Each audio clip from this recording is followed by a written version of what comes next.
तुम्ही पाहत आहात MCN न्यूज मराठी। जनतेच्या हक्कांसाठी आणि प्रलंबित प्रश्नांच्या न्याय समाधानासाठी सामाजिक कार्यकर्ते तथा पत्रकार रविराज मोरे यांनी अखेर आपल्या आमरण उपोषणाला काल दिनांक 7 जून पासून सुरुवात केली आहे। या आंदोलनाला पहिल्याच दिवशी माजी सभापती मंगेश चिखले, संजय फुंडकर यांच्यासह अनेक पत्रकार, सामाजिक कार्यकर्ते आणि नागरिक मोठ्या संख्येने उपस्थित राहून पाठिंबा दर्शवला। जनहिताच्या प्रश्नांवर प्रशासनाचे लक्ष वेधण्यासाठी सुरू करण्यात आलेल्या या आंदोलनातून संबंधित समस्यांवर तातडीने ठोस आणि सकारात्मक निर्णय घेण्याची मागणी या आंदोलनातून करण्यात आली। उपस्थित मान्यवरांनी रविराज मोरे यांच्या आंदोलनाला नैतिक पाठिंबा देत जनतेच्या प्रश्नांकडे दुर्लक्ष न करण्याचे आवाहन प्रशासनाला केले।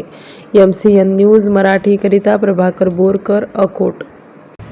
मी रविराज मोरे कालपासून दिनांक 7 जून 2026 पासून आमरण उपोषणाला संतोषी माता मंदिर, अकोट, दर्यापूर रोड इथं बसलेलो आहोत। माझ्यासोबत असंख्य माझे पत्रकार बांधवसुद्धा उपोषणाला बसलेले आहेत। त्याचं कारण असं की अकोट मतदारसंघातील अतिशय महत्त्वाचा असलेला रस्ता व अमरावती व बुलढाणा जिल्ह्याला जोडणारा महत्त्वाचा रस्ता जो रंभापूर फाटा ते वारखेड फाट्यापर्यंत आहे, या रस्त्याला शेकडो जवळपास 300 ते 400 ग्रामीण म्हणजे ग्रामीण भाग खेड्याला जोडणारा हा रस्ता आहे। येणाऱ्या आता पावसाळ्याचे दिवस आहेत, शेतकरी बांधव गाडीवर मोटरसायकलवर खत नेण्याचा प्रयत्न करतात, बियाणे, लहान लहान मुले बालगोपाल या रस्त्याने प्रवास करतात, शाळेचे विद्यार्थी प्रवास करतात। तर मागील या रस्ता बांधकाम सुरू झाल्यापासून 1 वर्षापासून या रस्त्यावर अनेक अपघात झालेले आहेत। माझ्यासोबत जे बसलेले आहेत हे जे नेरकर आहेत, म्हातारे आहेत, 74 वर्ष यांचं वय आहे, यांचे अक्षरशः या अपघातामध्ये डोळे गेलेले आहेत। कायमस्वरूपी यांना अपंगत्व आलेलं आहे। यांना आज रोजी घरी बसण्याची वेळ आलेली आहे। साधारण परिस्थितीत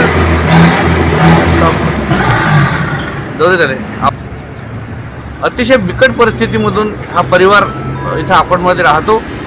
आज रोजी यांना कायमस्वरूपी अपंगत आल्यापासून मागील 8 महिन्यापासून अकोट ग्रामीण पोलिसांकडे यांनी तक्रार दाखल केलेली आहे, परंतु ग्रामीण पोलिसांनी कोणत्याही प्रकारची भूमिका घेतली नाही, कठोर भूमिका घेतली नाही। कंत्राटदारावर गुन्हे दाखल केले नाहीत। नियमानुसार कंत्राटदारावर गुन्हे दाखल होणे गरजेचे आहेत। MSIDCचे अधिकाऱ्यांचं असं म्हणणं आहे की बा अपघाताशी आणि आमचा काही संबंध नाही। आम्ही कंत्राटदाराला जे ॲग्रीमेंट केलेलं आहे, जे कंत्राटदाराशी जे आमचं ॲग्रीमेंट असते त्या ॲग्रीमेंटमध्ये ह्या सगळ्या गोष्टी नमूद असतात। तर ही जी भरपाईसाठी आम्ही इथं बसलेलो आहे, यांना भरपाई मिळावी यांच्यासोबत एक राहुल वाकोडे नावाचा एक विद्यार्थी आहे, आमचे पत्रकार बांधव आहेत, गणेश वाकोडे यांचा तो मुलगा आहे, त्याचासुद्धा खूप मोठ्या प्रमाणात अपघात झालेला आहे। त्याचीसुद्धा भरपाई आम्हाला या ठिकाणी हवी आहे। अशा अनेक अपघातग्रस्त लोक आहे या रस्त्यावर पडलेले आहेत।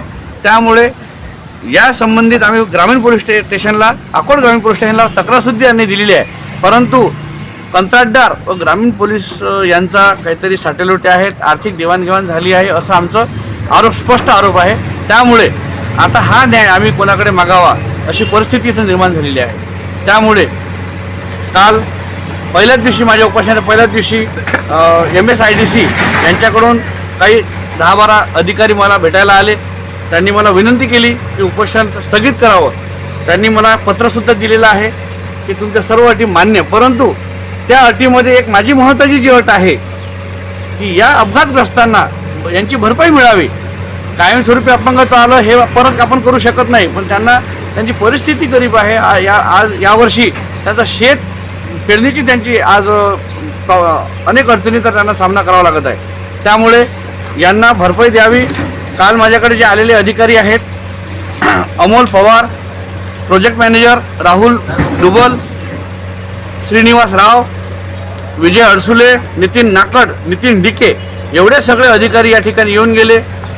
त्यांनी इथं हस्ताक्षर दिलेलं आहे, मला लिहून दिलेलं आहे। आम्ही यापुढे हा रस्ता मुदतीत कंप्लीट करू, चांगल्या दर्जाचा करू, मात्र या लोकांना भरपाई देण्याची जबाबदारी आमची नाही, कंत्राटदाराची जबाबदारी आहे किंवा कंत्राटदारावर पोलिसांनी गुन्हे दाखल करणे आवश्यक आहे। परंतु अकोट ग्रामीण पोलीस स्टेशन 8 महिने झाले या 74 वर्षीय वृद्धांची कोणत्याही प्रकारची दखल घेतलेली नाही आणि भरपाईसुद्धा मिळण्यासाठी आम्हाला कोणत्याही कंत्राटदाराचा रिस्पॉन्ड नाही.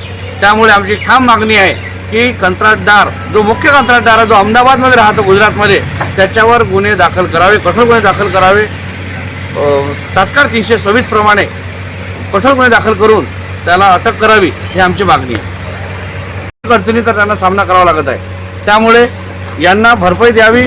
काल माझ्याकडे जे आलेले अधिकारी आहेत, अमोल पवार, प्रोजेक्ट मॅनेजर राहुल डुबल, श्रीनिवास राव, विजय अडसुले, नितीन नाकड, नितीन डिके, एवढे सगळे अधिकारी या ठिकाणी येऊन गेले. त्यांनी इथं हस्ताक्षर दिलेलं आहे, मला लिहून दिलेलं आहे. आम्ही यापुढे हा रस्ता मुदतीत कंप्लीट करू, चांगल्या दर्जाचा करू.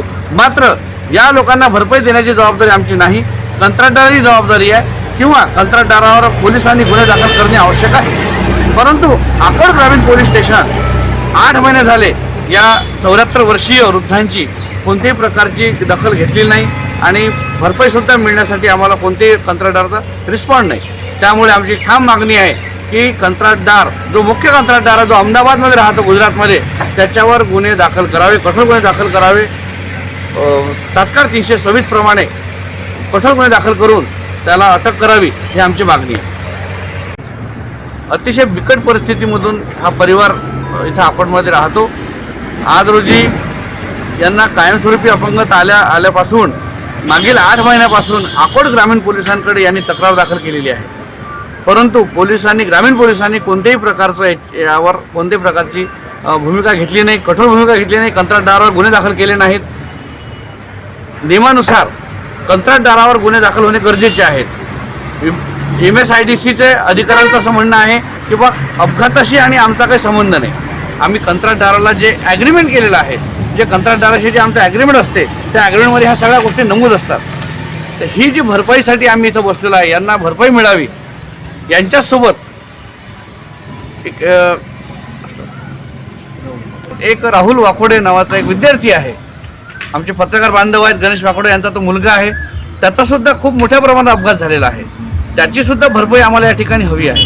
असे अनेक अपघातग्रस्त लोक आहे या रस्त्यावर पडलेले आहेत. त्यामुळे या संबंधित आम्ही ग्रामीण पोलीस स्टेशनला, अकोट ग्रामीण पोलीस स्टेशनला तक्रारसुद्धा यांनी दिलेली आहे. परंतु कंत्राटदार व ग्रामीण पोलीस यांचा काहीतरी साटेलोटे आहेत, आर्थिक देवाणघेवाण झाली आहे असं आमचं स्पष्ट आरोप आहे. त्यामुळे आता हा न्याय आम्ही कोणाकडे मागावा अशी परिस्थिती इथं निर्माण झालेली आहे. त्यामुळे काल पहिल्याच दिवशी, माझ्या उपोषणाच्या पहिल्याच दिवशी MSIDC यांच्याकडून काही 10-12 अधिकारी मला भेटायला आले. त्यांनी मला विनंती केली की उपोषण स्थगित करावं. त्यांनी मला पत्रसुद्धा दिलेलं आहे की तुमच्या सर्व अटी मान्य, परंतु त्या अटीमध्ये एक माझी महत्त्वाची जी अट आहे की या अपघातग्रस्तांना यांची भरपाई मिळावी. कायमस्वरूपी अपंगत्व आलं हे परत आपण करू शकत नाही, पण त्यांची परिस्थिती गरीब आहे. आज यावर्षी त्यांचं शेत पेरणीची त्यांची आज अनेक अडचणीचा त्यांना सामना करावा लागत आहे.